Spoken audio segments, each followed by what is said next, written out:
So I just watched Andor, Season 1. Andor is a show that I was not keen on at all. A series that focuses on a character that I didn't even find that interesting in Rogue One. And quite frankly, I still don't find interesting in this series. Doesn't mean the show isn't great. The story follows Cassian Andor before his involvement in the movie Rogue One, and follows how he becomes that revolutionary. I was not originally going to watch the show, but after hearing so many people talking about how great it is, I had to give it a watch, and I really enjoyed it. It's the best live-action Star Wars show that we've gotten since The Mandalorian Season 1. I have spoken.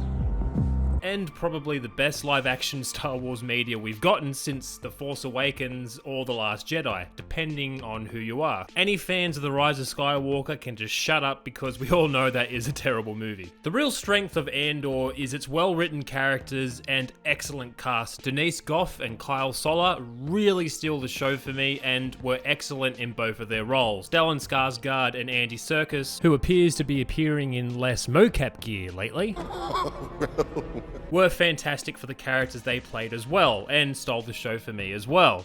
I still don't find the character Cassian Andor that interesting, not saying that Diego Luna didn't do a good job in the role. Andor's backstory and motivation still don't do much for me, and I just don't find the character very engaging. I still found the show very enjoyable though, even though I'm sick of how much attention this era in the Star Wars timeline gets. I know the Rise of the Empire period between 3 and 4 were very important, but I would love to see more stuff that takes place before the prequels, like a few episodes of Tales of the Jedi, which I just watched recently and nobody's talking about. Another issue that I have with the show, and I realize that it's probably a budgeting issue, is the lack of aliens in the show. I felt like I was forgetting that this took place in the Star Wars universe and it wasn't just some other show that was in a futuristic human civilization. I don't even think there's a named alien character except for that tentacle face guy that hangs out with Saw Gerrera. I thought the Empire was supposed to be super racist against anybody that isn't human, and that alien species played a huge role in rebelling against the Empire because they had been repressed for so long. I realized that it costs a lot of money for special and practical effects, and having to do that all the time for a TV show is probably very, very expensive. And Andor may have been working with a very limited budget, I'm not sure.